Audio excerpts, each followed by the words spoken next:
माथावरि रिपेयारिंनि थाखाय एम सारा जा एसे हरदों बेखौ अपेनिं खालामनाय जाबाय।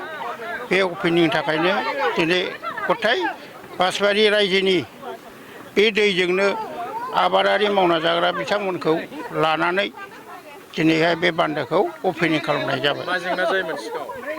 माबायदि जेंना जायोमोन सिगाङाव जेंनाया बानाबा गासिबो लोमजोबलाङो। बाहाय बायनो हाया जायो, थेनो हाया जायो।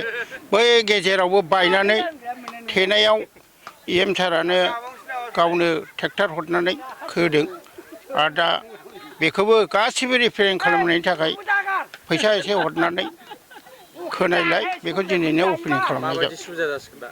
दा सुबिदाया जोंना बासबारिया ओरैबायदि सुबिदा जादों बेखौ होजोबनानै माने दैनि आंखाल गैया। दैयाबो थिग हिसाबनि जादों आरो जोङो बाराबा बे गेटखौ हगार हरो। बेनिखायनो जोंनाव दैया दा अभाब जाया। बेखिनिखौ बुंनानै जोंनियाथ' मा होनो थाबाय न' खाथिनि दालाङा मा होनो एसे प्रब्लेममोन। माने दंफांनिसोमोन आरोखि। ओमफ्राय दा बिटिआर सरकारनि मा होनो इउ पि पि एल सरकारनि अननायाव मानाव गेदेर हाग्रा बिफाननि EM रन्जित बसुमतारी सारनि अननायाव दा मोनबाय। बेखौनो दा दिनैहाय सार EM रन्जित बसुमतारी सारानो फैनानै दरमखलि खालामफैदों। सारमोननिसिम आरो इउ पि पि एल सरकारनिसिम जोंनिनो मा होनो इउ पि पि एल सरकारनि आफादगिरि मानगदेब प्रमद बर' सारनिसिम रोजा रोजा साबायखर थाबाय।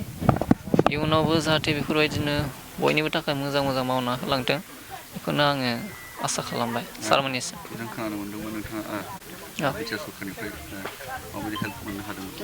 बिटिआर सरकारनिफ्रायथ' आङो हाजासे रोजा रोजा अननायखौ मोनबाय होननानै बुंजायो सिगांनिफ्रायनो। माने आङो सिगाङावबो एसे गोब्राब लोमजानानै दंमोन।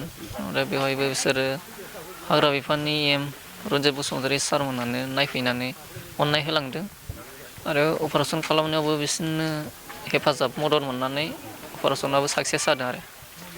बेनिखायनो आं मानगदेब सारमोनखौ आङो रोजा रोजा साबायखर बावनाय थाबाय आरो आंनि गोसो गोरबोनिफ्राय।